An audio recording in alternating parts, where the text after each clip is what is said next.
중국 조선어문 온라인 기를 강좌의 8번째 강의를 해주실 리민덕 교수님에 대해서 간단하게 소개를 해드리겠습니다. 연변대학 조한문학원 조선어학과 교수, 연변대학 조선한국학학원 조선어학과 주임, 연변대학 조선한국학학원 외국어 응용언어학 학과 주임 등을 역임하셨습니다.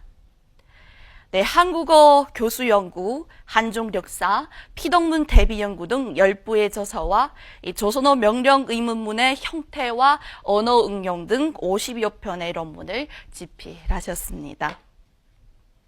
네, 오늘의 특강 주제는 중국 조선어 사회언어학 연구에 대하여입니다. 이 사회언어학은 언어를 사용하는 집단의 성별 및 연령, 직업, 교육, 그리고 이 경제적 지위 등의 차이로 인하여 발생하는 다양한 특징과 사회적 연관성에 관해서 연구를 하는 것인데요. 최근 들어 사회언어학에 대해서 이 관심을 가지고 또 연구를 시도하는 분들이 굉장히 많은데, 오늘은 이 리민덕 교수님의 강의에서는 또 어떤 좋은 방향을 제시해 주실지 너무 궁금한데요. 자, 그럼 아래 리민덕 교수님을 모시고 함께 특강을 들어보도록 하겠습니다.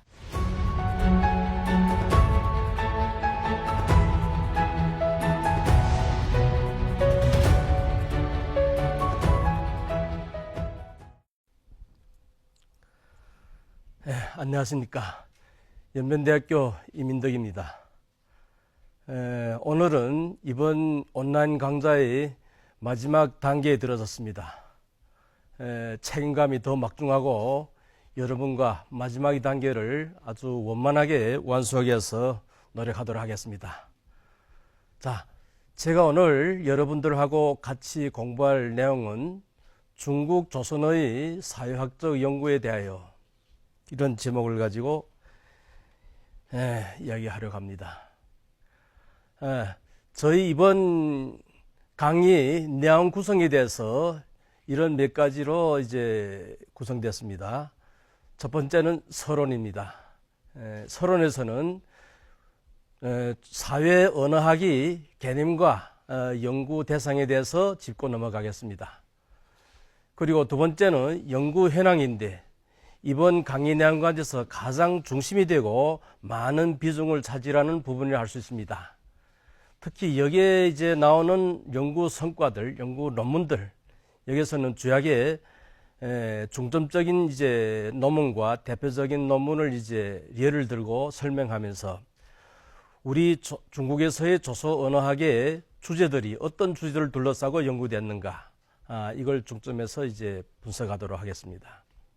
그리고 세 번째로서는 전망과 과제인데, 오늘 우리 언어 현실을 직시하고 이런 당면 과제에서 우리 언어학자들이 어떻게 이 사회환학적 연구를 진행할 것인가, 이것을 이제 간단히 이제 심사숙고하는 그런 이제 계단이 되겠습니다. 그리고 마지막에 결론이겠습니다. 자, 먼저 서론입니다. 우선 사회언어학이란 무엇인가? 사회언어학이 무엇인가? 사회언어학은 언어학이 한 분과로서 사회와 언어 집단 속에서 일어나는 언어의 발전 문제, 언어 사용에 관한 문제를 분석하고 기술하며 개선 대책을 세우는 것을 주요 과목으로 내세웁니다. 또한 언어와 사회와의 호상 관계, 사회에 대한 언어의 복무적 역할을 높이는 문제 등을 중심에 놓고 연구하며, 특히는 언어 정책에 관한 문제를 주요한 연구 대상으로 삼습니다. 자, 그러면 사회 언어학의 연구 대상에는 거시적어를 볼 때 어떤 내용들이 포함되는가? 거시적인 내용에서는 아주 큰 내용들이, 굵직한 내용들이 망라되고 있습니다. 예를 들면 언어와 사회 문제라든가, 언어와 민족, 언어 정책, 언어 계획, 언어 규범 등 많은 이제 굵직한 내용들이 여기에 이제 망라됩니다. 따라서 주변 언어학과의 개선이 다소 포괄적이고 이중적인 성격을 띠는 경우도 적지 않습니다. 자, 이게 무슨 말인가 하면, 우리 사회 언어학은 기타 주변 언어학과의 밀접한 관계를 가지고 서로 이중적이고 포괄적인 이런 성격을 띠고 있습니다. 예를 들면 우리 문법이라든가 방언학이라든가 음성학이라든가 이와 같은 것은 한 언어의 한 방면의 규칙과 그 원인, 이것을 이제 주요하게 연구한다면, 사회 언어학은 우리 주변에서 일어나는 언어 현상에 대해서 이것을 어떻게 어떤 부분을 이제 제시하는가, 즉 주제면에서 중심이 있다고 말할 수 있습니다. 어떤 주제를 쓸 것인가, 이것이 더 중요하다고 합니다.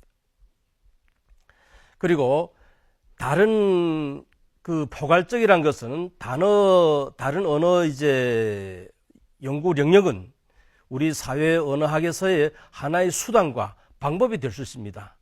즉 다시 말하면 사회 언어학 연구라는 것은 단순한 사회학 연구것이 아니라 그의 수단과 연구 방법은 기타 방언학일 수도 있고 번역학일 수도 있고 음성학일 수도 있고 문법일 수도 있을 수 있습니다.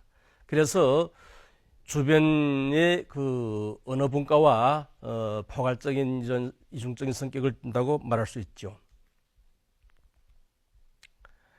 자, 그러면 두 번째, 이 논문의 가장 이제 중심이고 가장 많은 분량을 차지하는 부분입니다. 연구 현황이죠.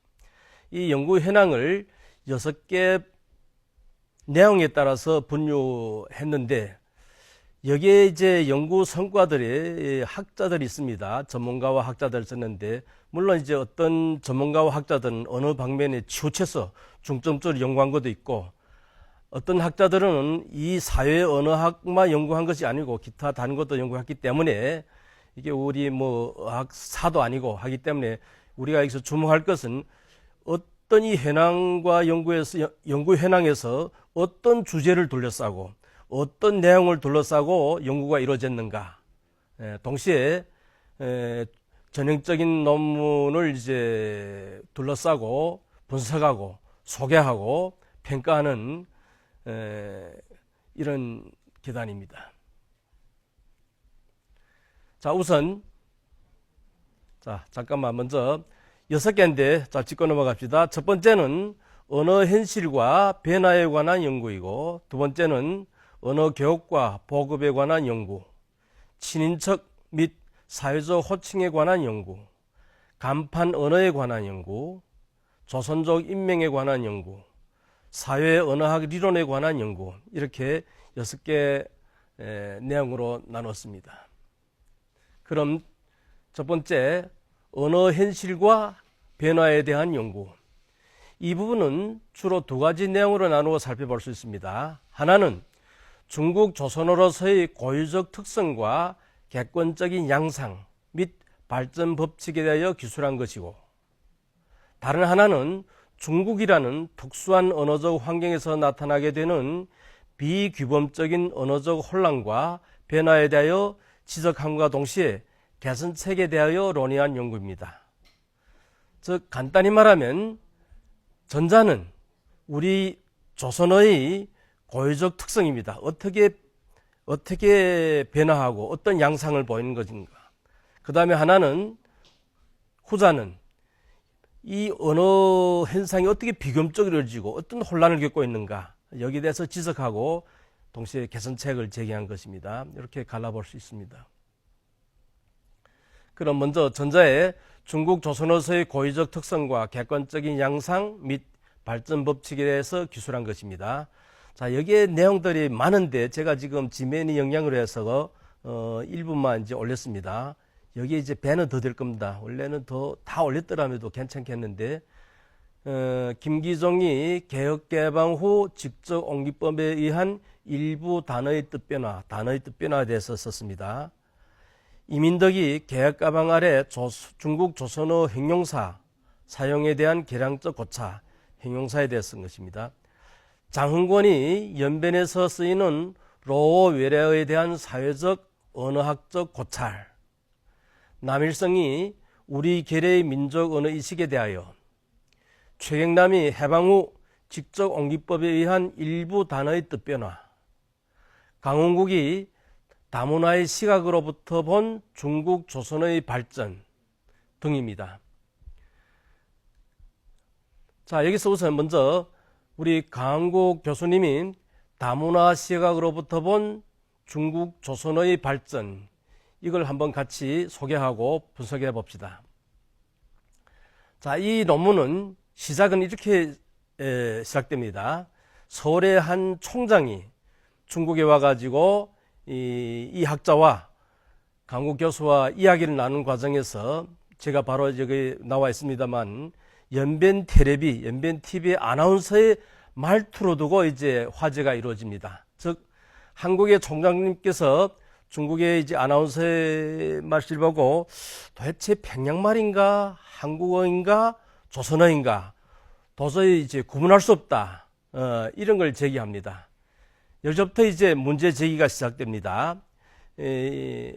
강국 교수님께서는 이 현상에 대해서 우리 아나운서가 원래의 우리 연변 조선어의 그 언어의 특징을 벗어나서 한국의 서울 표준어죠. 한국의 이제 서울 표준어의 적을 모방하고 거기서 모방한 것이 조금 다소 어색한 중국말도 아니고 중국 조선어도 아니고 서울어도 아니고 평양 문화도 아닌 이런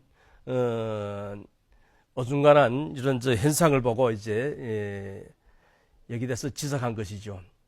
죄악의 여기서는 고금 중뇌 그 역사와 발전 이것을 예를 들면서 지금 다문화 시대 아닙니까? 다문화 시대. 옛날처럼 우리 연변에서만 이제 한 골짜기에 사는 그런 시대 아니고 서방 문화가 들어오고 그리고 또 한국과 한국을 비롯한 주위 이제 여러 나라들과 교류하고 서로 통혼도 하고 이런 다문화 시대에서 여기 나타나지 않니?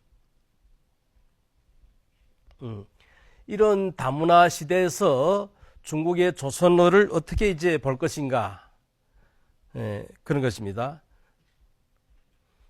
그래서 여기 주약에 여기서 제적한 것은 우리 민족어라면 세 대표 방언을 아울러 일러야지 어느 하나만 택해서는 안 되면 이 세 지역 사회의 민족어는 공생 속에서 조화롭게 발전해야 한다는 변증법적 원리를 제시했습니다. 즉 다시 말하면 조선어도 살리고 서울말도 살리고 우리 평양 문화도 살리는 이 세 언어가 공생 속에서 살아간만에 우리말이 진정으로 이제 이 다문화 과정에서 이제 순조롭게 발전해 간다는 이런 법칙을 이제 제시하고 있습니다. 자, 그리고 이민덕이 형용사 사용 실태에 대한 계량적 분석입니다. 이거 제가 뭐 잘 써서 뭐 올린 것이 아니라 제가 지금 여기 내용에 대해서 잘 알고 있기 때문에 여기에 전형적인 이제 예제를 올리겠습니다. 자, 이 논문은 지금으로부터 한 24년 전 일입니다. 저희 이제 학과에서 집단 프로젝트입니다. 길림서 사회과학 이제 프로젝트를 따낸 것인데 큰 이 프로젝트 이름은 개혁 개방 이래 중국 조선어의 변화와 발전 이런 걸 가지고 이제 프로젝트를 따냈습니다. 여기에 이제 소속 인원들이 대여섯 사람 되는데 각자가 중국 조선어의 이제 어휘에 대해서 형용사, 동사, 부사, 신어, 그 다음에 이제 그 문법 현상 이런 걸 둘러싸고 맡아가지고 연구를 진행했습니다. 바로 제가 맡은 것이 형용사 사용 실태에 대한 계량적 분석입니다. 20년 전만 해도 지금처럼 컴퓨터가 대략 보급되지 않았고 저도 이제 컴퓨터 사용이 이제 잘 되지 않아서 전문적으로 우리 옛날엔 타자원이랬는데 그 친구가 1979년부터 1997년 거의 20년이죠. 20년에 그 연변일보의 매년 1월 1일자의 신문을 3면까지 1면부터 4면의 이제 신문을 그걸 이제 수록합니다. 수록합니다. 거기서 이제 각 이제 품사를 나눠 가지고 각 부류를 나눠서 이제 연구하게 된 제가 맡은 것이 이제 형용사입니다. 그래서 형용사 이것을 이제 분류하고 분석하고 통계하고 이런 형식으로 연구했습니다. 자, 그래서 그때 먼저 류행과 사용량에서 보면 총 형용사 사용량이 1086개가 됩니다. 그 가운데서 통계해본 것이 고유어가 687개, 약 63%를 차지합니다. 그리고 한자가 399개고 37%를 차지합니다. 사용 순위를 보면 새롭다가 사용 순위입니다. 빈도수죠. 새롭다가 1이고 그 다음에 없다, 크다, 많다, 어떻다. 자, 이런 형식으로 이제 나왔습니다. 여기에 이제 한 20개까지 넣었는데 여기서 지금 지면 영향으로 제가 4개만 올렸습니다. 이런 순위고, 두 번째로서는 형태 변화, 어떤 형태 변화를 가지고 나타나냐 그런 것입니다. 그래서 규정형, 우리 한국에서는 관행형이라고 할 수 있죠. 규정행위가 약 70%인데 3,409차입니다. 차로 나타납니다. 그리고 이제 상황형, 부상이겠죠. 그것이 794개, 4차, 4차, 약 16%를 차지하고, 마지막에 이제 진술형, 서술형입니다. 약 70차, 100분의 한 14를 차지합니다. 그리고 이제 단어 조성법을 살펴봤는데, 여기서 어근 합성법과 접사법을 하고, 이게 접사법에서는 주약에 이제 스럽이라든가 하얏, 얏이라든가 이런 이제 접사를 이제 많이 사용한 것이 특징적이었습니다. 이분이 결론에 대해서 주목해야 되겠습니다. 결국은 우리가 이 형용사에 대해서 이번 어휘들에 대해서 통계하자는 것은 우리 결론이 궁금했죠. 이런 통계를 거쳐 가지고 도대체 이 10년 개학 개방 10년간에 우리 어휘들이 어떤 이제 변화가 있었는가, 어떤 양상을 보이는가, 그것이 우리 주된 연구 목적입니다. 자, 형용사의 결론은 이렇습니다. 고유어 사용량이 훨씬 많았습니다. 우리가 조선어 어휘 구성에서 보면 어휘 대원적으로 볼 때는 한자가 분명히 많죠. 우리가 60% 내지 70%까지 차지를 한다는데, 우리 여기서 사용된 형용사는 고유어 사용량이 많습니다. 고유어가 63%가 됐죠. 고유어사면. 그 다음에 품사 전성이 심했습니다. 무슨 말인가 하면 지금 여기서 나타난 것은 1086개의 어휘로 나타났지만 사실적으로 이 형용사의 성격을 띈 어휘는 이보다 훨씬 많았습니다. 그런데 모두 다 품사 전성을 통해서 동사로 넘어갔거나 명사로 넘어가 이런 것이 많았습니다. 즉 이제 우리가 형용사가 동사화된 것이 많지 않습니까? 그게 이제 파생법이라든가 합성법이라든가 이래서 넘어가죠. 좋다, 좋아하다, 개하다 뭐 이런 식으로 이렇게 넘어간 것이 심했죠. 그래서 제가 이걸 통계할 때 보면 조금 아쉬운 점도 있었습니다. 이걸 원래는 형용사 부리다 여야 되겠는데 아쉽게도 품사는 동사로 이미 됐기 때문에 원래 형용사가 동사로 전성했기 때문에 동사 쪽으로 넘긴 거죠. 다 같이 했더라면 이보다 더 많을 수 있습니다. 이것이 이제 형용사가 품사 전성이 심하다 이것을 볼 수 있고, 한자어 형용사는 물론 이제 고유 형용사도 그렇지만 한자어 형용사는 거의 100분의 90 이상이 규정형으로 됐습니다. 정확하다면 정확한 이런 형식으로 됐죠. 정확한 는 그런 규정형이고, 제일 마지막에 이제 주목해야 될 것은 이번에 이제 새롭다. 우리가 평소에 다른 이제 사전이라든가 다른 이제 연구 통계에서 보면 새롭다의 빈도수가 이렇게 높은 것이 아닙니다. 그런데 이번 제가 이제 연구한 이 과제에서는 새롭다의 빈도수가 생각 밖으로 아주 많은 수를 차지하고 이제 빈도수 1위를 차지했는데 이게 약 431이 됐습니다. 이게 제일 이제 많이 나타났는데, 그럼 왜 이렇게 나타나? 여기서 우리가 좀 생각해 봐야 됩니다. 하나는 개혁 개방 이래 그게 이제 개혁개방이랍니다. 그 개혁개방이래 10년의 이런 언어 변화인데 그 시기에는 우리나라에 이제 개혁개방이 일어났지 않습니까? 그래서 첫째는 이제 사람들이 이제 관념이 변화가 이제 심했죠. 새로운 개방을 하면서 사람들이 관념에도 새로운 이제 사상이 이제 부여되고 새로운 사상을 갱신하고 관념을 개변하는 그런 이제 우리나라의 이제 그런 이제 주된 행세였습니다. 그러니까 자연히 언어에서 이제 영향을 받는다. 새롭다, 새로운 사상, 옛날에 뭐 새로운 장정, 새로운 여러 가지 이제 단어 결합이 됩니다. 이것이 하나 원인으로 꼽을 수 있고, 다음으로는 우리가 이 재료를 주목해야 됩니다. 1년 가운데서 매년 1월 1일이 어느 날입니까? 1월 1일은 신년이죠. 바로 원단입니다. 우리 원단이면 보통 이제 우리가 원단의 화제가, 화두가 뭡니까? 새로운 한 해, 지난 해를 종결하고 새로운 해를 시작하는 그런 새해의 시작입니다. 그러니까 우리 언어에서는 이제 새롭다는 그런 언어를 쓰게 되겠죠. 새로운 한 해, 역시 이제 새롭다가 다 규성으로 나타났습니다. 새롭다가 규성형, 새로운 사상, 새로운 관념, 새로운 이런 형식으로 나타나겠죠. 그 다음에 이제 또 한 가지는 어떤 영향이 있을 수 있는가 하면, 우리 연변일보의 사면이나 쫙 보면 번역 있죠. 번역. 한어를 이제 번역해서 사면은 다 번역입니다. 번역에 한어의 신이라는 그 관행 꾸리는데 신더 서머서마 그런 형식인데, 그게 이제 번역하면서 이제 새로운 이런 형식으로 이제 하나의 영향을 받아가지고 이제 넘어오지 않았는가, 이렇게도 해봐야 됩니다.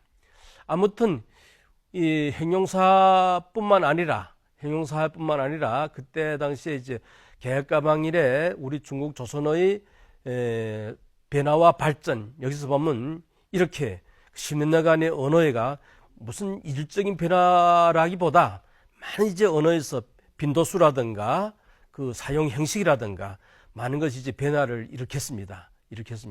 즉 해방 전과 건국 초기에 비해서 이걸 그때 우리 그 프로젝트에서 거둔 이제 일정 성과라고 할 수 있겠습니다. 자, 그 다음에 두 번째로서는 이중 언어 환경에서 나타나게 되는 비규범적인 언어 혼란과 변화에 대하여 지적하고 개선책에 대하여 논의한 연구, 이런 부분입니다. 여기에 이제 김창학이 외국어 차용 문제를 두고 생각해본 우리 민족의 허동진이 우리나라의 조선어문 문법 구조면에 나타난 경향을 두고, 일본 학자인데 나미키 미사유키 중국에서 본 조선어에 대한 한어의 영향, 리맹자의 민족의 응집력과 우리말의 동질화 등 연구들입니다. 자, 여기서 우리 하나만 예를 들어봅시다. 여기서 저에게 일본 학자가 여기에 제기한 것이 조금 이제 인상 깊습니다. 중국에서 본 조선어에 대한 한어의 영향. 자, 이분은 조선어를 제일 먼저 배울 때 한국어를 배우지 않고 조선어를 시작했습니다. 즉, 한국에 와서 한국어를 접촉한 것이 아니라 조선에 들어가서 조선어를 먼저 접하게 됩니다. 그래서 조선에서 일정하게 배우고 중국으로 이제 들어와서 고찰하고 연구하기 위해서 중국으로 들어옵니다. 들어오기 전에 조선에서 중국이 조선어 언어 현실에 대해서 일정한 정보를 가지고 들어옵니다. 그때 들은 것이 중국에 들어가면 중국의 조선어가 아주 조금 이제 그 언어 사용에서 혼란스럽다. 한어 영향을 받아서 혼란스러운 그런 국면이 있다. 이런 것을 약간의 듣고 왔는데 돌아와 보니까 언어의 현실은 듣던 바와 같았습니다. 그래서 당혹스럽다는, 그러면서 그 중국의 언어 현실에서 이중 언어 영향하에서 나타난 언어 현실에 대해서 이제 몇 가지로 나눠서 이제 개괄했습니다. 거기서 보면 첫째는 한 단어를 그대로 발음하거나 그냥 한자 음독한 것이 많다. 한어 단어를 것이라 제가 말한 한어 단어를, 즉 다시 말하면 우리 중국에서 댄스를 원하는 우리는 우리말로 말하면 테레비, 그래서 한국에서는 TV, 테레비 다 되는데 그것을 그렇게 안 하고 한어 그대로 댄스를 본다. 우리가 지금 없으면 안 되죠. 늘 차고 다니는 게 뭡니까? 소지가 있죠. 그것을 핸드폰, 한국에 조선에서 이걸 손전화라고 만들었는데 참 좋은 이제 그 아이디어입니다. 손전화를 하지 않고 우리는 그냥 소지라 하죠. 동사 심지어 이제 하다를 붙여가지고 쌍황하자. 자, 재미있는 현상은 전화번호의 이제 번호입니다. 평소에 1, 2, 3, 4, 하나, 둘, 셋 이걸 잘하는 우리 조선족이지만 일단 전화번호만 되면 우리 고유어나 한자어로 말하지 않고 직접 한어로 대답합니다. 예를 들면 내 전화번호가 요쌍우 링스치알이죠. 이것도 습관이 잘 안 돼서 원래는 135-0472 이렇게 시작돼야 되는데 이게 잘 안 되고 직접 한어로서 요쌍우 링스치알 요빠쌍우 전화번호를 대버렸습니다. 이런 식으로 발음하는 그런 현상들. 그 다음에 두 번째는 기존 조선어 단어의 뜻이 변화한 것입니다. 그런 것이 많죠. 예를 들면 하나의 영향을 받아가지고 시황궁청이란 말 있죠. 요새 우리 중국에서는 시황궁청. 여기서 궁청, 공정. 원래 우리말로는 공정이란 공사죠. 어떤 공사인가? 거대한 대공사. 그런 웅이로운 거대한 공사를 이제 말하는데 여기 이제 추상적인 희망공정, 희망이 어떤 공사를 이루는지 도저히 이제 우리는 이제 보면 알 수 있습니다. 한어의 시황궁청을 보면 가히 상상할 수 있겠지만, 그 다음에 이제 가능하다, 가능한가 가능하지 않은가, 현실적인가 비현실적인가 이런 건데 이거 추측으로 나타내겠습니다. 한에서는 커능은 추측이 되겠죠. 커능 타짜이자, 커능 부자이자, 커능 되죠. 그걸 그대로 해가지고 가능하게 그가 집에 있을 것이다. 가능하게 이런 현상이라 이거 많이 쓰죠. 우리는 이제 자연스럽게 이야기하고 듣고 있지만은 이것이 이제 원래 이제 뜻이 이제 변화된 것이죠. 그 다음에 이제 세 번째 단어 결합이라든가 어순이라든가 그것이 이제 변한 것이 문법적으로 문법 변한 것입니다. 단어 결합의 이첼링 2년 이첼링 2 뭐 이런 숫자라든가 여기서 공을 1001 링 2년 하면 01년 공자를 붙인다거나 이게 우리 중국에서 많이 쓰는 이제 문법 구조가 있습니다. 그러니까 누가 투자하면 누가 리익을 본다. 우리 다 알아볼 수 있죠. 그렇지만 이 구조가 상당히 어색한 구조입니다. 이것이 이제 한에서 온 거죠.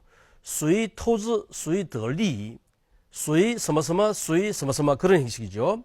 얼마, 도서, 스머스머, 도서 그런 형식이 많습니다. 이런 문법 구조가. 그걸 그대로 이제 따온 것이죠. 얼마, 스머스머, 얼마 이런 식으로 이런 어색한 문법 구조들. 그 다음에 네 번째는 소속 품사가 변한, 품사가 완전히 변해버린 게 있습니다. 기초시설이 완비하다. 이거는 동사인데 원래 완비된 어떤 무슨 일인, 뭐 완비된 되다가 막 결합돼서 동사죠. 그런데 이제 기초시설이 완비하다. 아주 철저하다. 그런 식으로 형용사로 쓰인. 그 다음에 이제 마지막으로 한자의 사용 빈도가 고유어의 사용 빈도보다 많다. 이런 걸 이제 이분이 이제 느꼈습니다. 높이자 되겠는데 굳이 이제 제고하자, 높이자를 제고하자든가 언제나 할 것을 꼭 이제 항상 매개 학생마다 매개 학생. 여기 심리는 이런 같은 것은 여러 이제 논문에서 제기된 일인데 하나는 한어의 영향이 있고 자꾸 이제 한어를 해야 한어가 한어의 상위 사상이 그 옛날에 우리가 사대주 영향을 받아서 한어 상위 한자의 상위고 그런 형식입니다. 한어를 하는 것이 더 이제 엄숙하고 고귀하고 더 멋스러워 보이는 그런 이제 풍조에서 나타난 것이 아닌가. 그래서 이제 이분이 중국에서 본 조선어의 이제 혼란한 행상에 대해 이중 언어권에서 나타나는 혼란을 이제 이렇게 제기하고 있습니다. 이것이 첫 번째 해낭에서 첫 번째 부분입니다. 자, 두 번째로 언어 교육과 보급에 관한 연구. 언어 교육과 보급이라는 것은 주요하게 이제 교육계통, 우리 소학교, 중학교, 이제 고등학교에서 조선어문 교원들, 그리고 저 사회에서는 우리 조선어문 사업 일꾼들, 사업 일꾼들과 정책 연구원들, 이런 분들, 이런 사람들이 우리 해방 초기로부터 오늘날까지 이중 언어라는 이런 환경 속에서 어떻게 이제 우리 언어를 보급하고 발전시키고 여기에서 노력했는가, 이걸 이제 우리 이 연구에서 그 자취를 볼 수 있습니다. 여기 보면 저 김영옥이 해방 전쟁 시기 연변에서의 조선말과 글의 사용과 보급, 그다음 령광호의 중국 조선족 문화와 언어 교육, 태평무의 21세기 조선어의 전망과 어문 사업일꾼들과의 과합, 리롱해의 예절 문화와 그 편수법, 윤희남의 조선어 규범 인지 및 사용 실태에 대한 약간한 고찰, 전병선이 아동 언어의 창조성, 모방성과 언어 발전에서의 인지 능력의 영향, 자, 등을 들 수 있습니다. 자, 두 번째로는 태평무의 직무 플러스 이름과 이름 플러스 직무, 그의 표현 특성. 여기서는 주요하게 우리 사회적 호칭을 말하는데, 직무와 이름, 즉 다시 말하면 직무와 이름은 신종보다 처음으로 나타날 때 사용하는 것이다. 대신에 이름 플러스 직무는 구성보다 다시 두 번째로 나타날 때 사용하는 것이다. 예를 들면 우리가 여기 국무총리 준내라죠. 우리 건국초기 우리나라의 이제 초대 총리입니다. 국무총리 준내와 준내 총리, 즉 국무총리 준내는 처음으로 나타날 때, 이거는 신정보죠. 준내 총리 어간의 휴지가 있고 국무총리 준내 동지 이렇게 하고, 그 다음부터 신정보는 준내 총리. 여기서는 준내와 총리 사이에 이제 무부적으로 보면 엄적으로 보면 휴지가 없습니다. 준내 총리 하지 않고 준내 총리께서 준내 총리, 이것이 이제 구정보로 되는 것입니다. 이런 이제 문법적 관계를 가지고 이제 설명한 것이 이 논문의 이제 특징이라 할 수 있습니다. 친족 호칭에 대해서 여기까지 하고, 여기 이제 PPT 안에 내용이 빠진 것입니다. 2.4의 간판 언어에 관한 연구.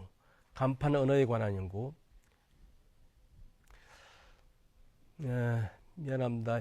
여기서는 안 빠졌는데 제가 이걸 보지 않으니까, 여기 내가 지금 보고 있는 데서 내용이 지금 2.3 부분이 빠져서 지금 하는 이야기입니다. 지금 여러분들이 보고 있는 것은 빠지지 않으실지도 모르겠어요. 자, 넘어갑니다. 2.4의 간판 언어에 관한 연구입니다. 간판 언어.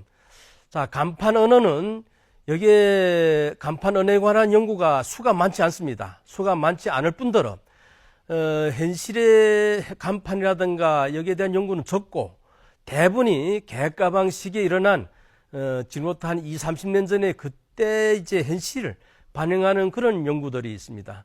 연구들이 몇 편 있습니다. 이것이 아쉬운 점입니다. 이게 하나 보면 리둑춘이 거리 간판을 보고서 최근의 간판 언어에 반영된 사회 문화적 현상, 그 다음에 광호, 리홍매, 문금란, 최영남, 여기서 영길시 조선어 간판에서 나타난 언어 사용 등 3편입니다.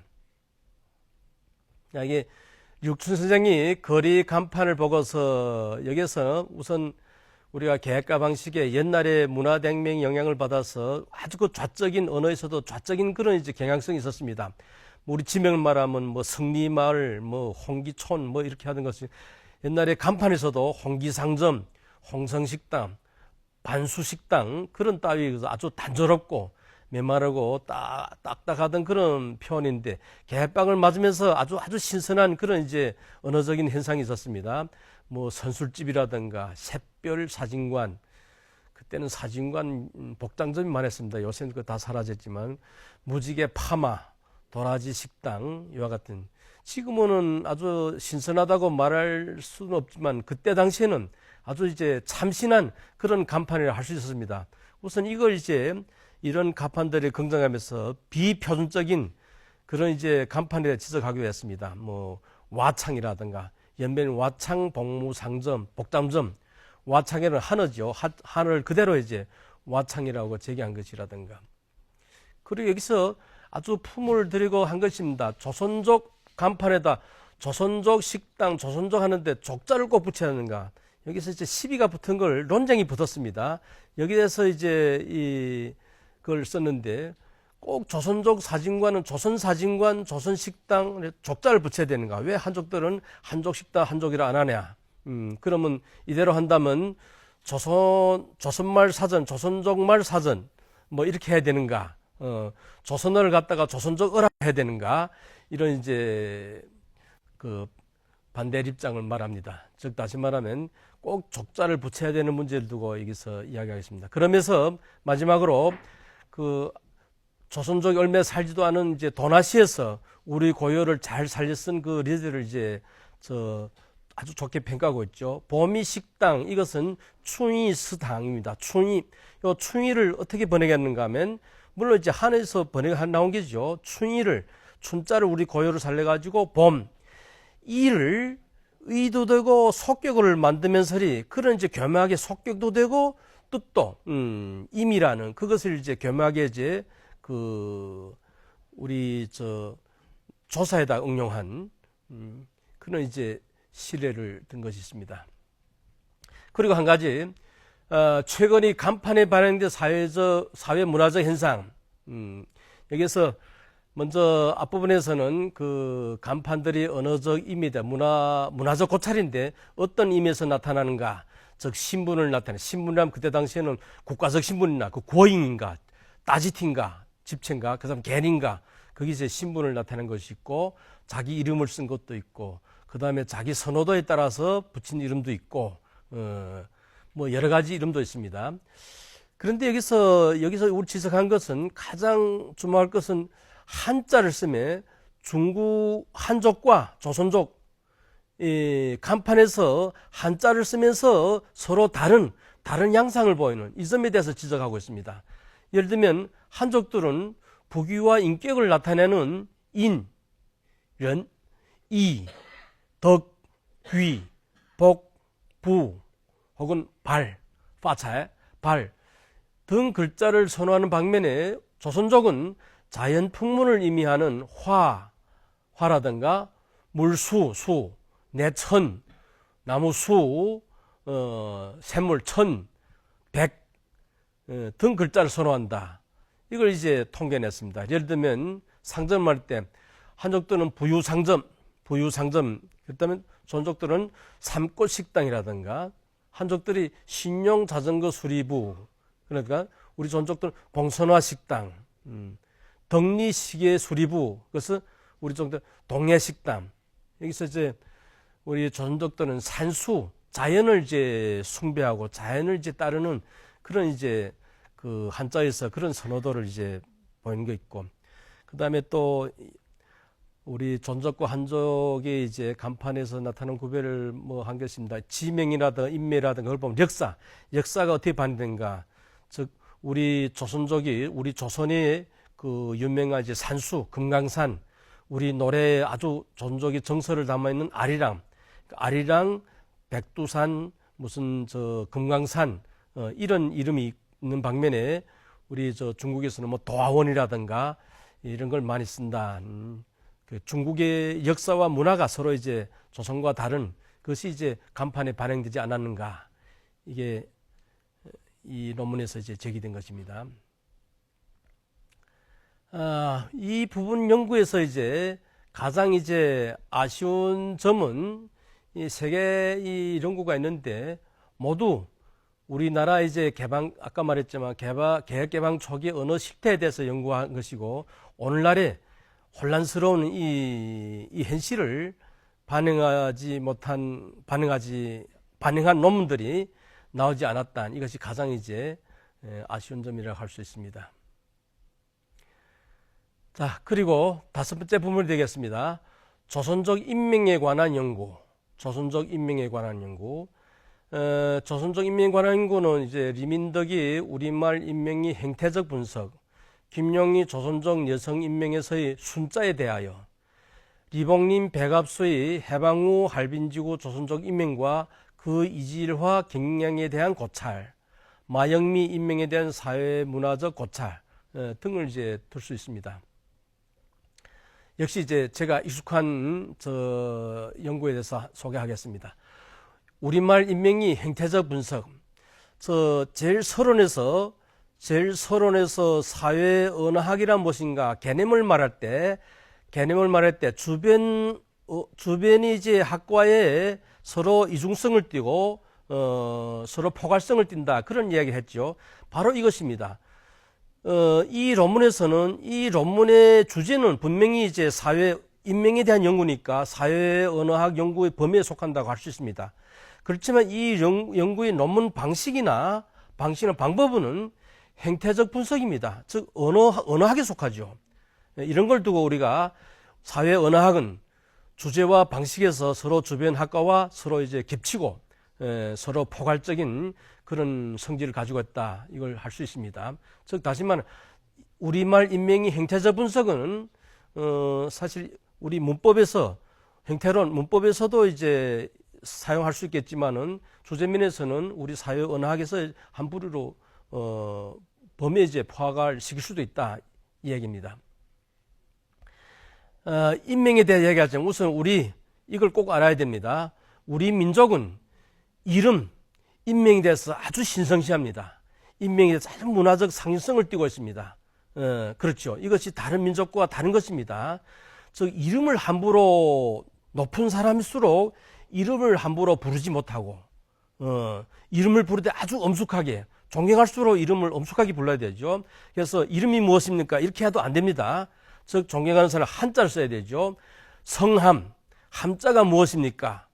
예를 들면 뭐 아주 존경하는 이름은 이광춘 한다면 광자, 춘자, 이렇게 자자를 붙여가지고 아주 공경하는 마음으로 그렇게 불려야 되는 것이 이름입니다. 왜 우리 민족은 이 이름에 대해서 이렇게 신성시하고 왜 이렇게 엄숙히 대하고 이름에다 그렇게 문화성을 부여하는가? 이게 이제 역사적으로 내려온 것이죠. 즉 다시 말하면 우리 옛날부터 우리 이름에서는 함자에 대해서 피휘법이라는 게 있었습니다. 이름 휘자인데 이것을 피해야 되는, 우리 옛날에 조선조에서 내려오는 왕들의 이름을 정확히 아는 사람이 거의 없죠. 그것이 왜인가 민간이 펴지 않았습니다.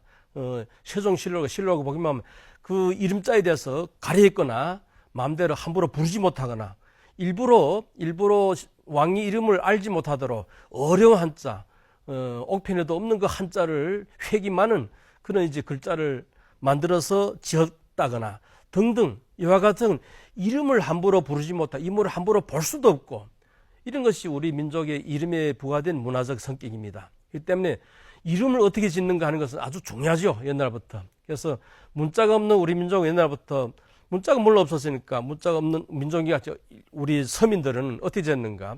뭐 쉽게 흔하는 구도를 짓겠죠. 남자들은 바위처럼 든든해라 바위돌, 여자들은 뭐 무탈하게 병도 걸리지 말고 이름이 아주 귀신을 쫓고 악귀를 쫓는, 그렇게 해가지고 개똥내고 뭐 새똥내고 뭐 그렇게 돌쇠 뭐 이런 아주 지금 보면 어지러운 그런 이름을 만들었습니다. 그렇지만 양반들은 한자를 장악하고 있는 양반들은 한자어를 짓죠. 이렇게 어름이 변천 과정이 있는데 시기마다 이름이 다릅니다. 시기마다 내려면 우리가 멀리 말고 가까이만 보더라도 우리가 홍매라든가 설화, 설매라든가 이와 같은 이름들을 보기만 하면 그 문화대혁명, 홍등기에서 나타난 이설매라든가 그런 이제 시대적인 그런 이제 영향을 가지기도 합니다. 그래서 이렇게 이름이 이제 변천사, 우리가 이걸 우리 한번 이제 고찰해서 볼 수도 있습니다. 지금 여기서 우리말 인명이 형태 분석에서는 주요하게 우리와 인명을 어떻게 우리말답게 짓는가, 우리말답게 짓자면 꼭 고유어로 지을 것인가, 이것도 아닙니다. 이 고유어로 짓냐 한자어로 짓냐 문제는 별개의 문제죠. 뭐 옛날에 한때 조선에서 아주 극단적인 선택을 한 적이 있었습니다. 한자어를 배격하는, 이름도 심지어 이름을 다 역사적으로 보면 한자가 됐지 않습니까? 그것을 배격하고 고유어를 재보자. 김일성 선생님께서 모범을 보인 적 있죠. 성이 바깥인데 남자니까 든든하라 박주먹 하자. 근데 이렇게 고유어를 재가지고 언어 사용하자면 아주 좀 이제 저해가 많죠. 어휘 수량 문제라든가. 그래서 끝내 성공되지 못했고, 그런데 그래서 우리말다운 인명이라는 것은 고유로 진짜 한자를 떠나가지고 우리말답게, 즉 다시 말하면 이름을 어떻게 어휘화하면 어떻나. 그래서 특히 이런 일이 요새 추세가 됩니다. 제가 이제 한국에서 장악한 이름들하고 우리 여기 국내에서 이름들이 이제 종합해가지고 통계해가지고 분류하고 한 것입니다. 그래서 그것을 여기서 이제 행태적 분석을 중점적으로 했죠. 우리말 인명 같은 거 서의 백안대 배아울이라든가 서의 오가죠. 오간대 500만이라든가 이가는 이게 한국에서 해야죠. 우리는 리강산이라면 안 돼. 여기서 리강산 해야죠. 이강산, 김장철, 여기 이자는 한국의 둔법질 따는 것입니다. 예, 이와 같은 이름인데 우선 여기 행태적 분석에서 먼저 이제 삼음절로 된 단어 조성 이럽니다. 여기서는 성씨까지 행태부에 같이 참여한 것입니다. 그러니까 이름과 성씨가 함께 참여해 가지고 하나의 이제 어휘를 이루는 여기서 몇 가지 더 구체적으로 뭐 성씨가 수식수단으로 되는 경우는 성씨가 한자 한씨인데 한나름, 한여름, 강여울, 남태풍, 송국수, 뭐 오동지 같은 것이라든가 성씨가 어근 혹은 어근이 한 부분으로 같이 들어갑니다. 수식수단 아니고, 즉 다시 말하면 서행간대 현미경, 현미경 세 개의 이제 행태부로 이룬 것이죠. 송진이 송진, 송과 진이 같이 이루고 이가 떨어져 나가 플러스 1, 500만 여기서는 5 플러스 100 플러스 만 하고죠. 김치 플러스 국, 옥 플러스 소리, 김장 플러스 철 이렇게 된 것이고, 세 번째는 어근의 행태, 문법 행태를부터 구형식으로 되는 경우도 있습니다. 문법 형태로 우수한 한 여기 규성 형태로 됐죠. 배아우리라 종결 형태로 됐습니다. 배아우리 고아라 종결 형태로 됐습니다. 정다운 관행 형태로 된 것이고 소중한 등등. 그 다음에 임절로 된 단어 조성 성씨 뒤에 행태부가 그러니까 성씨가 빠진 거죠. 이 김은혜, 김가는 빠지고 은혜, 장난이 김가가 빠지고 장난 이런 것이 있고, 그 다음에 이제 세 번째는 단어 조성이 특수령입니다. 여기서 이제 단어 조성을 단어 조성수가 많은 이제 그런 걸 나타내는 이름들, 성씨들, 그 다음에 그런 이제 수요나 수량을 나타내는 이름들이 있고, 그 다음에 다음절 이름들 이런 걸 소개하겠죠. 수량이나 수호를 나타내는 이름들 500만, 5천서, 김천긋 이게 제가 알고 있는 저 억자가 붙은 형제들이 있습니다. 수억이, 수만이, 수천이 이런 게 있습니다. 숫자가 붙은 삼음절 이름으로서 뭐 김빛날이라 옛날에 지금 한국에서 유태평양이라다 이런 이름들 있죠. 단어 조성법이 발달한 성씨들 한씨라든가 오씨라든가 정씨라든가 강씨 이와 같은 것이 이제 성씨들은 단어 조성법이 좀 발달했습니다. 이를 말하면 한은 하나란 것도 되고 중간이란 것도 되고 대략이라는 것도 나타내고 이렇기 때문에 이것이 한자가 나타내는 의미가 많죠. 그 때문에 이 한씨는 단어 조성법이 발달했습니다. 오씨도 그렇고 오씨는 뭐 오라는 것도 되겠고 뭐 숫자 5도 되고 그러니까 단어 조성법이 발달할 수도 있고, 이것이 이제 인명에 대한 행태적 고찰입니다. 그 다음에 이제 하나 더 들면 김용이 쓴 조선족 여성 인명에서의 순자, 조선족 인명에서의 순자에 대해서 이제 간단히 소개합시다. 자, 우리 조선족 여성 인명에서 순자뿐만 아니라 가장 많이 옛날부터 많이 내려온 그 한자가 있습니다. 순자를 비롯하면 화라든가 뭐 영이라든가 숙이라든가. 근데 여기서는 순자를 둘러싸고 이 연구를 진행했습니다.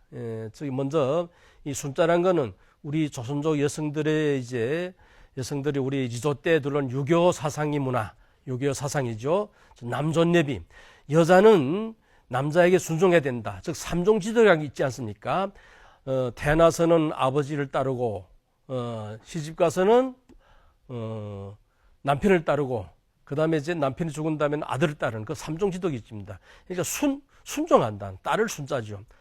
뿐만 아니라 다른 순자도 있고, 이거는 부드럽고 빛난다, 아름답다는 그런 이제 뜻도 있지만, 우선은 시작은 따른다는, 복종한다는 그런 그 의미가 있습니다. 그래서 우리 존족 여성들한테 순자가 들어가는 이름이 많습니다. 그래서 여기서는 이 논문에서는 먼저 이 순자에 대해서 음론적 분석도 했습니다. 듣기 좋고 자관 부르기 아주 좋고 아름답다는 그거 이제 음적 분석을 하고, 그 다음에 이제 그 순자에 대한 이 순자 단어 그 조성에 대해서 몇 가지 부분으로 이제 나눠서 연구했습니다. 순자 하나만으로 지은 이름들이 있다. 옛날부터 순이, 여기 순인데 이자가 있습니다. 이 한자로는 이렇게 이자를 썼는데, 이것이 이는 토도 될 수 있고 전미사도 있고, 이게 해석에 따라 좀 다를 수 있겠지만, 어쨌든 이 이는 이게 뒤에 이제 덧붙이로 나타난 것입니다. 그래서 이름은 순이죠. 순이. 우리 연면에서 유명한 순이 냉면인데, 순이 냉면의 순희는 이가하고 희로 했을 겁니다. 좋기는 희를 빼버리고 이것처럼 순이 냉면을 했으면 더 좋을 것 같습니다. 순이. 그 다음에 이게 또순, 끝순 이런 것도 있는데, 사실 이거는 또란 거는 또 낫다고 또 순이 했죠. 역시 이제 어거는 순입니다. 순인데, 뭐, 끝순. 그러니까 순이가 며칠 열이라 뭐, 어느 순이냐? 끝순이다. 마지막 순이다. 그러니까 순이 하나를 가지고 첫째 순이냐, 둘째 순이냐 하는 그런 걸 할 때 우리가 순자, 이거 외자 이름이라 할 수 있죠. 그 다음에 이제 청간지지자로 지은 이름들이 많다. 근데 이거는 여자 이름뿐만 아니라 남자 이름도 많습니다. 어떤 집안에서는 청간지지로 이제 정한 게 있죠. 자기 혈통 관리를 위해서. 그래서 가불병증 그런 걸 해가지고 자기 이제 조대를 이제 나눕니다. 그래서 그 주기적으로 자꾸 내려가죠. 그러면 이제 뻘수를 알 수 있습니다. 여기에서 갑순이, 을순이, 병순이, 정순이 뭐 등등 이렇게 내려갑니다. 근데 이게 갑순이라는 건 너무 많으니까 우리가 어떤 이름에서는 진짜 이름이 아니고 갑에는 뭐도 됩니다. 갑순이와 갑돌이란 말이 있지 않습니까? 이 갑순이랑 갑돌이란 건 어떤 순이와 어떤 돌이다. 뭐 남자는 돌이고 여자는 순이다. 이렇게 그만큼 이제 순자가 많이 돌렸다는 의미죠. 그 다음에 1월 성신 이런 자로 이제 뭐인가 뭐 지은 이름들이 있습니다. 해순이, 해순, 그 다음에 달순이니까 월순이라도 할 수 있습니다. 성순이라든가 별성자에다가. 그 다음에 보물자로 지은 이름은 금순이, 은순이, 옥순이라든가 이런 것들. 그 다음에 여자를 나타내는 글자와 결합해 지은 순이, 그러니까 시, 순녀, 상서론자로 지은 길순, 덕순, 품성을 나타내는 글자로 지은 정순, 유순, 양순, 인순 이런 것이나 아름다움을 상징하는 영순, 화순, 연순. 그 다음에 이제 이때까지 제기한 상수란 이름들, 어순이 도취된 이름들이 있습니다. 원래는 순옥인데 옥순이, 순금인데 금순이, 순선이면 선순이고, 순월이면 월순이고, 이렇게 이제 거꾸로 이제 지은 이름들. 이것이 인명에 관한 것이고, 현황에서 끝으로 사회언어학 리론에 관한 연구, 사회언어학 리론에 관한 연구입니다. 우리가 지금 제가 여기서 강의한 내용은 사회언어학적 연구인데, 우리 이 부분에서는 순사회언어학 리론에 대해서 연구한 것들입니다. 여기서 순사회언어학도 있고 사회언어학과 리론을 결합시킨 것도 이제 같이 했습니다. 여기 순사회언어학 리론이라는 것은 권기영이 사회언어학의 발생과 발전 및 전망, 이명철이 한국의 사회언어학, 그 다음에 리론과 언어 현상을 결부시킨 논문들은 리롱해, 손복희, 사회언어학적 관점에서 본 우리말의 구조와 인지방식, 배정호의 언어 환경이 사회언어학적 분류, 이와 같은 걸 이제 들 수 있습니다. 여기서 이제 간단히 권기영이 사회언어학 발생과 발전 전망, 여기서는 5개의 부분을 이제 나눠서 소개합니다. 즉 다시 말하면 그 사회언어학이 이제 그 기초적인 리론을 소개하는 이런 논문입니다. 첫 번째는 이제 사회언어학의 발생과 발전, 어떻게 20세기 30년대 미국 사회로서 흥기된 사회언어학의 발생 원인과 배경, 여기에 대해서 설명하고 있습니다. 그 다음에 이제 사회언어학의 연구 대상 및 임무, 이래가지고 거시 사회 언어학과 미시 사회 언어학으로 나누는데 그런 이제 연구 대상과 임무에 대해서 이제 구체적으로 소개하고 있습니다. 그 다음에 세 번째로서는 사회 언어학이 분과, 사회 언어학 분과, 즉 리론 사회 언어학, 응용 사회 언어학, 공시 사회 언어학, 통시 사회 언어학, 비교 사회 언어학, 매개 사회 언어학 등 분야에 대해서 이제 소개하고 있습니다. 그 다음에 이제 네 번째는 사회 언어학과 기타 학과의 관계, 여기 대해서 사회학 및 교육학과의 관계, 인류학과의 관계, 민족학과의 관계, 현대심리학과의 관계, 통계학과의 관계 등 이런 것에 대해서 설명하고 있습니다. 그리고 사회 언어학의 전망, 여기서 이중 언어 현상, 다중 언어 현상에서 어떻게 이제 이런 언어 현상에 대해 제기하고 있죠. 이 논문 특히 80년대 말에 우리 언어학 분과에 대한 언어가 활발히 이루어지지 못하고 그런 상황에서 신행 언어학과로서의 사회 언어학 연구 리론과 근거와 리론을 제공해 줬다는 데 큰 의미가 있습니다. 임영철이 한국의 사회 언어학 이런데 한국이 주하게 한국의 사회 언어학에 대해서 소개하고 있습니다. 어떻게 소개하는가 하면 일본의 연구를 비교하면서 소개하는데 일본에서는 아주 조직화된 아주 연구기관을 이뤄가지고 방대한 역량의 조직화된 이제 사회학 연구가 일찍부터 형성되었습니다. 그렇지만 한국에서는 조직화되지 못하고 개별적으로지고 그 연구 역량도 많지 못한, 즉 다시 말하면 그 질이나 수량면에서 역사면에서 일본보다 많이 뒤떨어지고 있다. 이걸 이제 먼저 기술하고 있고, 그리고 이제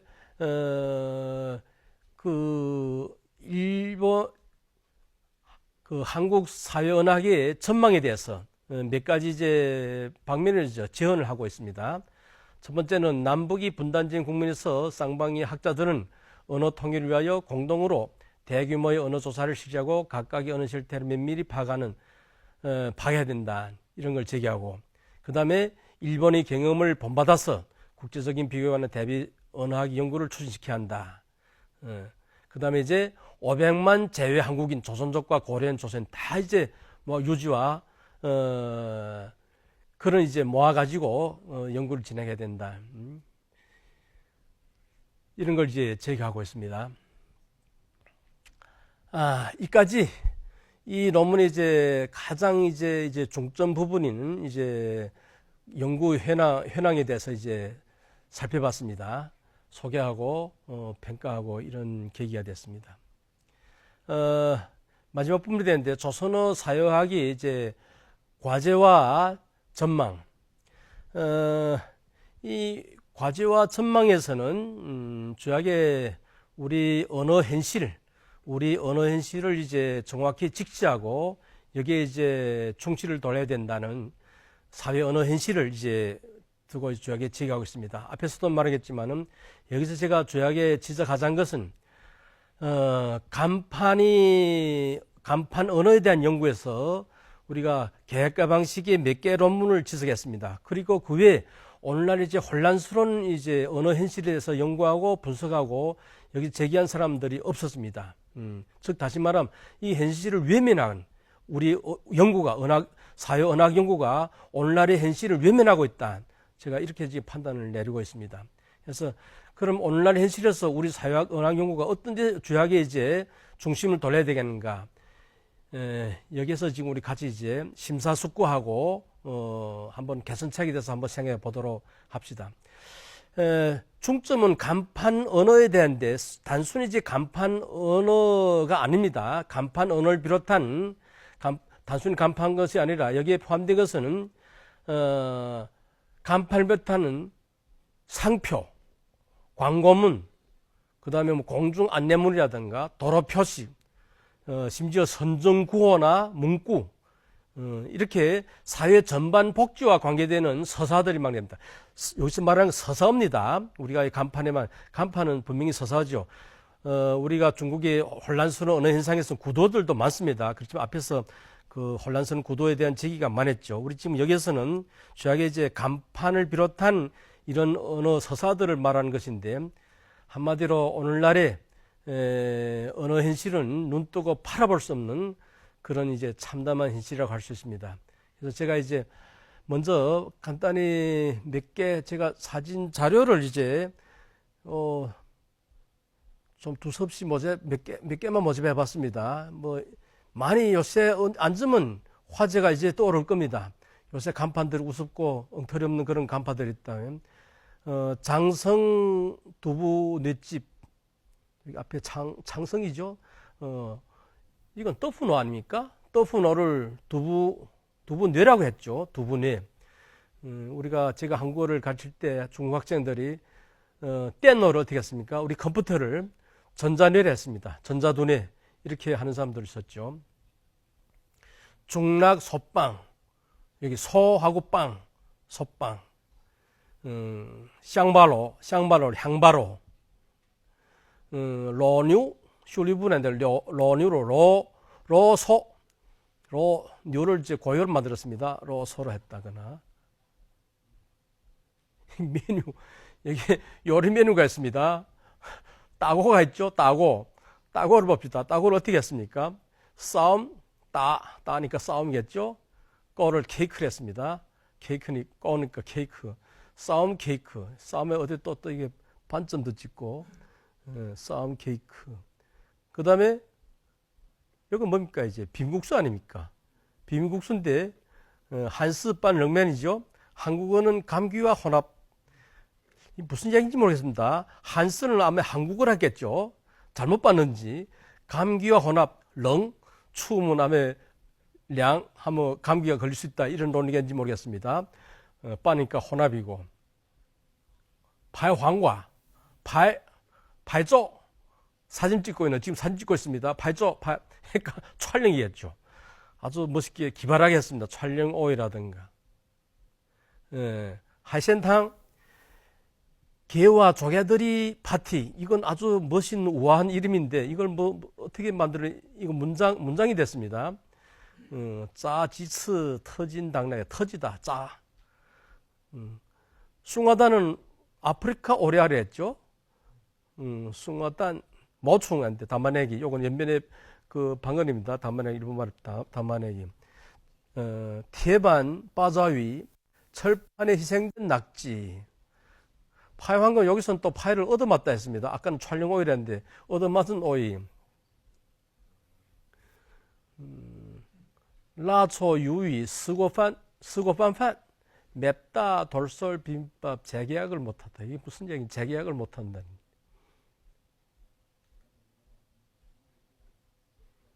짜유위 오징어를 폭발한다. 여기서 짜가 여러 가지 나왔습니다. 폭발한다, 찢어진다. 코뉴 우화 암소 5꽃을 불에 굽다. 암소 5꽃. 우화로 변덕스러운 돼지를 불에 굽는다. 우화 아주 변덕스럽다 이렇게 했겠죠. 변덕스러운 돼지를 불에 굽는다. 위에 간판에 하나 했습니다. 허넨 연지우상된 허넨 좋은 년 담배 술 상점. 좋은 년 년자를 붙였죠. 좋은 년. 슝차로 가슴을 고기 포크로 찢기 위하여 점화한다. 이게 무슨 얘기인지 모르겠어요. 뭐 이런 것도 있고. 자, 여기서 잠시 멈춰가지고 시간이 얼마 안 됐는데 잠깐만 이제 짚고 넘어갑시다. 지금 오늘날의 언어인식이 혼란스럽다 하는데 간판을 비롯한 상표라든가 안내문이라든가 이제 도로 표식 대망라되고 있습니다. 심지어 정치 문구 구호 같은 것이. 그러니까 최 문제가 뭔가 우리가 여기서 이제 주목해야 됩니다. 앞으로 연구에서도 주요하게 한어 영향이죠. 한어 영향을 어떻게 받는가? 한자화, 한어화. 그것을 이제 한어를 그대로 번역하는 거죠. 그것이 이제 어느 것이 합리화한 거 어떻게 번역하? 이건 이제 아까 말한 주변 언어학과. 여기서는 문법이라든가 다른 번역 문제라든가 방언의 여러 가지 학과에서 하는데 하여튼 우리가 여기서 원인을 알아야 됩니다. 어디서 모범이 생기는가? 어떤 이제 왜서 비교험적인 것이 나오는가? 한어. 중국이 이중 언어라는 이런 언어 현실에서 나타나는 것이죠. 한어를 그대로 옮겨오는 것이다. 어떤 건 그대로 옮겨도 되고 어떤 건 그대로 옮겨오면 안 되고 그렇지 않습니까? 우리 연구해야 되죠. 그래서 여기서는 가변적인 언어와 고성적인 언어, 수의적인 언어인가 한자라도 그걸 이제 봐야 되지요.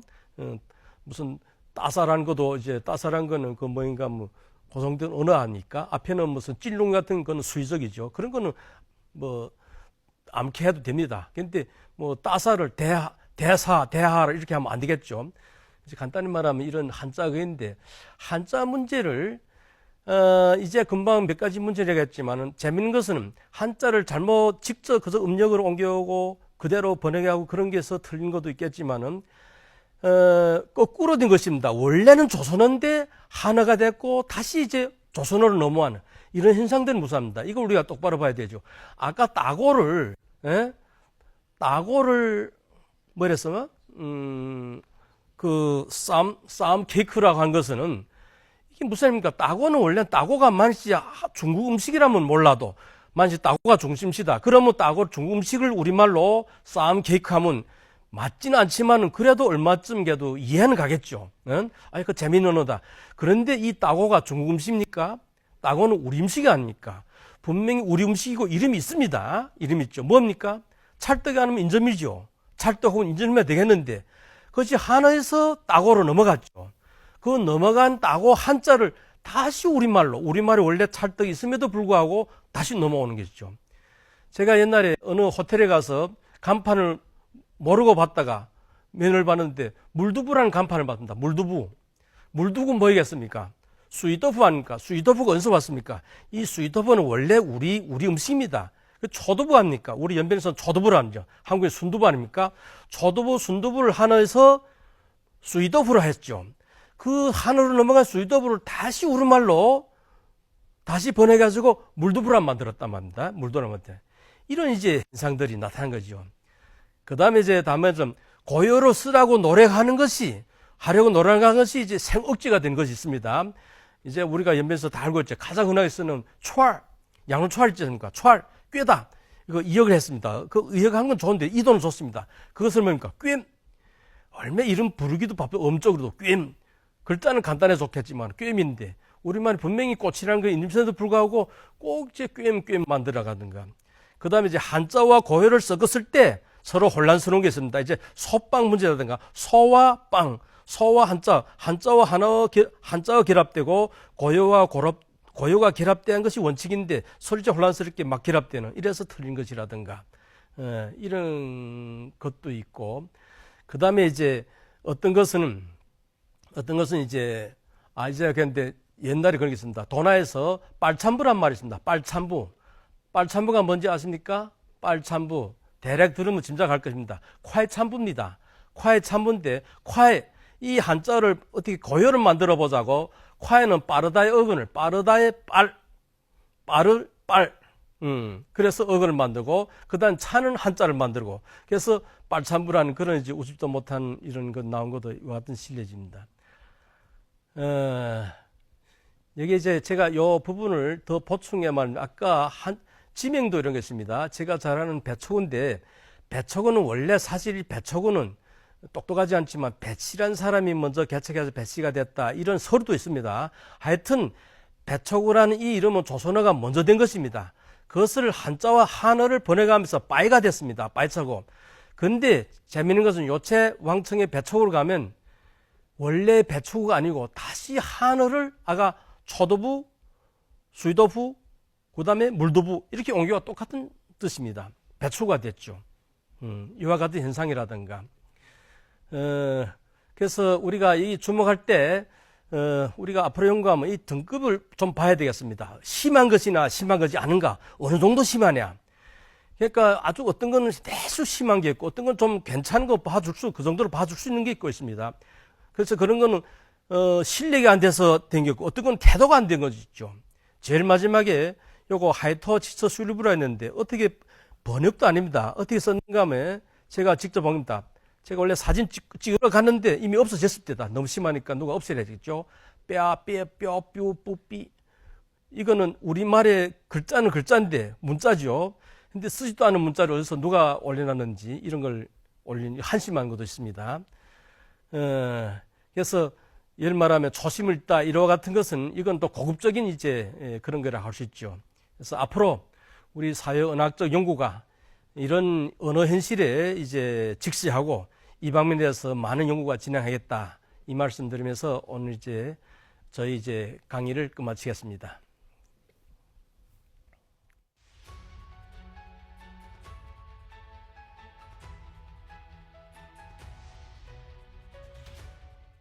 네, 교수님의 강의 잘 들었습니다. 감사합니다. 네, 여러분은 지금 중국 조선어문 온라인 길을 강좌와 함께 하고 있습니다. 방금은 중국 조선어 사회 언어학 연구에 대하여를 주제로 리민덕 교수님의 강의를 함께 들어봤는데요. 네, 이쯤에서 강의를 듣고 계시는 분들이 남겨주신 질문을 한번 살펴보도록 하겠습니다. 네, 먼저 첫 번째 질문이겠습니다. 연변인및 출판사 한미선 선생님께서 보내주셨는데요. 사람들의 일상적인 교제에서 나타나는 언어 변이는 아주 다양한 걸로 알고 있습니다. 그렇다면 언어 변이에 대한 연구는 주로 어떻게 이루어지고 있는지 너무 궁금합니다. 이렇게 질문을 보내주셨는데 교수님께서는 어떤 답변을 해주실지 너무 궁금합니다. 부탁드리겠습니다. 예, 저 깊게 오랫동안 생각하지는 못했지만은 모르겠습니다. 만족할 만한 질문, 대답이 되겠는지. 언어 변이란 거는 일정한 시간을 가져야 됩니다. 그러다 우리 언어가 변화하는 데서 우리 어휘와 문법이 변하는데 문법은 이보다 더 긴 시간을 가지고 이제 변하는데 그 방면에서 변이는 이제 지역적으로 그다음에 이제 뭐 정치 영향적으로 해가지고 언어 변이가 생긴 건 마련입니다. 근데 그 언어 변이에 대한 연구는 주요하게 이제 통계가 이제 중요합니다. 우리가 그저 표면적으로 보는 이런 현상에 대해서 표면적인 현상에 대해서 한마디로 섣불리 그것을 해석하지 말고 역사와 그 현실에 결부해 가지고 좋게는 이제 통계학적으로 숫자를 가지고 어느 정도 심한가, 어느 정도 변했는가, 진짜 변했는가 이걸 잘 살펴가지고 이러한 연구를 이제 진행했으면 좋지 않을까. 이렇게 답변하겠습니다. 네, 답변 잘 들었습니다. 네, 계속해서 살펴보도록 하겠습니다. 연변대학 갈사함 선생님께서 보내주셨습니다. 네, 저희도 길거리에서 한어말을 번역한 이 우리말 간판 언어가 잘못된 것을 발견할 때가 많은데 이럴 때는 이 어느 부분에 반영을 해야 되는지 여쭤보고 싶습니다. 네, 교수님의 답변 들어보도록 하겠습니다. 네, 저도 이와 같은 이런 생각이 들 때가 있습니다. 많은 사람들이 이렇게 생각하겠죠. 지금 간판이 얼마나 혼란스럽습니까? 이걸 지금 고쳐야 되는데 어떻게 고치는가? 자기들을 고쳤을 때 없죠. 그래서 반영해야 되는데, 저 옛날에는 연변에 언어 번역국이라고 있었습니다. 제 알기로는 번역국에서 이제 주관했다 하는데 지금은 번역국이 없고 우리 정부에 조선언어 사업위원회라는 게 있습니다. 그래서 우리가 지금 너무 이제 언어가 혼란스럽고 하니까 우리도 그런 생각이 듭니다. 도대체 이제 정부 개통해서 이걸 누구 폭이 방치하고 있지 않나? 이건 누가 관리하는가? 사실 이제 우리 알아보니까 우리 주위에 있는 이제 조선어 사업위원회 이제 김천근 이제 그 주임이라든가 이와 같은 데 지금 노력하고 있습니다. 하긴 하는데. 근데 이제 너무 많고 방대하고 그러니까 이제 잘 안 되는 모양입니다. 그래서 좀 반영하자면 주 조선어 사업국에 이제 반영하시 이제 마땅하지 않겠습니까? 그런 기관이 있습니다. 거기에 네. 이제 반영해야 돼요. 주 조선어문 사업위원회. 조선어문 사업위원회가 이런 기관이 있습니다. 여기서 주요하게 이제 언어 정책을 주관하고 있습니다. 네, 잘 알겠습니다. 계속해서 살펴보도록 하겠습니다. 중국 민족어문 번역국 김선녀 선생님께서 보내주셨습니다. 네, 교수님, 이중언어 교육 배경하에 어떻게 이 조선어 교육의 매력을 제고할 것인가에 대해서 묻고 싶습니다. 이런 질문을 보내주셨는데 교수님의 답변 부탁드리겠습니다.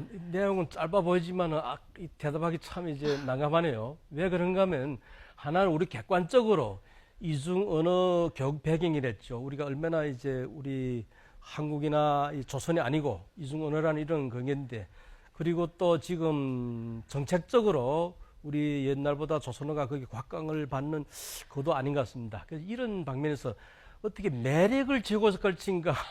매력이란 거는 어떤 이제 교육식인데 보급하는데 언어와 수단이겠죠. 교육 수단이겠죠. 그렇죠. 네. 그건 이제 전문가로서의 각자 이제 수단을 제고해야 되겠죠. 근데 여기서 한마디 분명히 제기하고 싶은 거는 아무리 환경이 열악하고 정책적으로 좀 뭐인가 하면 유럽지 않지만은 우리 민족으로서 자기 언어를 장악한다는 것은 그 자부감을 가져야 됩니다. 그러니까 이제 외국어도 한마디로 더 장악하면 그 사람한테 이제 앞으로 취직이나 앞으로 이제 연구라든가 앞으로 그 뭔가 발전해서 이롭지 네. 않겠습니까? 맞습니다. 자기 언어 분명히 그런데도 불구하고 자기 언어를 더 가지고 하나 가지고 있다는 거는 그 얼마나 자랑스럽고 그렇죠. 좋은 일이겠습니까? 네. 그런 자부감을 가지고 언어 교육을 시켜야 되겠다. 이런 이야기를 알겠습니다. 하고 싶습니다. 네, 충분한 답변이 됐을 거라 생각하는데요. 네, 마지막 질문이 되겠습니다. 네, 위남 사범학원 최문정 선생님께서 보내주셨는데요. 이 조선어 인명의 발전 추세에 대해서 관심이 많습니다. 이 시대에 따라서 조선족 이름이 어떤 방향으로 발전하는지 궁금합니다. 또한 이 한자어 이름이 계속 주된 추세입니까? 아니면 고유어 이름이 인기가 높아질 추세입니까? 알려주시면 감사하겠습니다. 이렇게 질문을 보내주셨습니다. 예. 아까 강의에서도 이제 제기했지만은 이제 요새 이제 출시는 안 했지만 요새 그런 이제 아주 특색 있는 개성 있는 그런 이름들이 많이 나타나고 있습니다. 물론 이제 시대에 따라서 이름이 내용이 바꿔지고 이제 형태도 바뀌어지겠지만은 자, 이것도 한마디로 꼭 고유어를 재야 되는가, 한자로 재야 되는가, 이것이 중요한 것이 아닙니다. 우선 정말 어떻게 개성이 있는 이런 이름을 가지고 짓겠는가, 이것이 중요하죠. 다만, 지금 우리 중국에서 조선어의 이름은 어떤 문제가 제기되는가 하면 우리가 이중언어 아닙니까? 그러니까 신분증에 호구부라든가 신분증에 이름을 밝혀야 되는데 그리고 명단을 제기해야 되는데 모든 것이 이제 이름이 이제 공식적으로 제기됩니다. 그럼 한자를 어떻게 밝히는가? 이런 문제가 있죠. 그러니까 한자를 써야만 한자를 밝힐 수 있다. 이런 논리인데 이것도 꼭 절대적 논리는 아닙니다. 우리 고유어를 써도 그것을 가지고 이제 한자를 밝힐 수 있습니다. 즉 한자가 없는 우리 몽골어라든가 그 사람들은 우리 중국에서 어떻게 언어 생활을 하겠습니까? 그 자기 고유어를 써도 한자 이름 바뀐 데는 문제가 없다고 생각합니다. 그래서 그것이 꼭 고유어를 쓰냐 한자를 쓰냐 그것이 문제인 것이 아니라 좋기는 어떻게 나름대로 자기 개성을 가진 이름을 지어야 되겠는가. 우리 옛날처럼 너무 한쪽이 치우지 말고 정치적 색채에 치우지 말고 시대적 색채에 치우지 말고 자기 나름대로의 개성을 잘 살려서 그렇게 이름을 지으면 좋지 않을까 네. 이렇게 생각합니다. 네, 답변 잘 들었습니다. 네, 계속해서 살펴보도록 하겠습니다. 한국외국어대학교 림평 선생님께서 보내주셨는데요. 질문은 아래와 같습니다. 문학의 교류가 밀접할수록 이 신어가 많이 생깁니다. 언어학계에서 이 신어를 어떤 방향으로 연구하고 있는지 궁금합니다. 이렇게 질문을 보내주셨습니다. 교수님의 답변 함께 들어보겠습니다. 이 신어대 연구는 우리가 절대 외면해서는 안 됩니다. 이게 시대가 발전하고 시대의 다문화 문화 이런 시대에서 이 신어라는 거 외래어가 들어오면서 또 신어도 같이 이제 막 밀물처럼 들어오고 있습니다. 그런데 문제는 신어를 해서 다 좋은 것이 아니고 그것을 어떻게 걸러내는 게 중요합니다. 어떤 것 우리 언어 법칙에 맞게 받아들인다거나 자 여기 좀 참고로 하면 요새 신어에 대한 연구가 제가 꼭 어떻게 방법론을 대기는 곤란하지만 신어에 대한 연구가 지금 많습니다. 특히 우리가 한국의 신어, 우리가 특히 우리 같은 언어권에서 한국어의 신어에 관한 연구가 가장 이제 많은데 그 우리 참고할 만합니다. 신어들이 많이 들어왔는데 한국에서 어떻게 이제 신어를 받아들이는가? 신어를 이제 연구해가지고 사전도 올립니다. 마지막 신어가 들어와서 처음에는 신어지만 후에 이제 신어가 아니죠. 그래서 이런 것이 점차적으로 우리 언어에 이제 굳어져 가지고 이제 저축이 됩니다.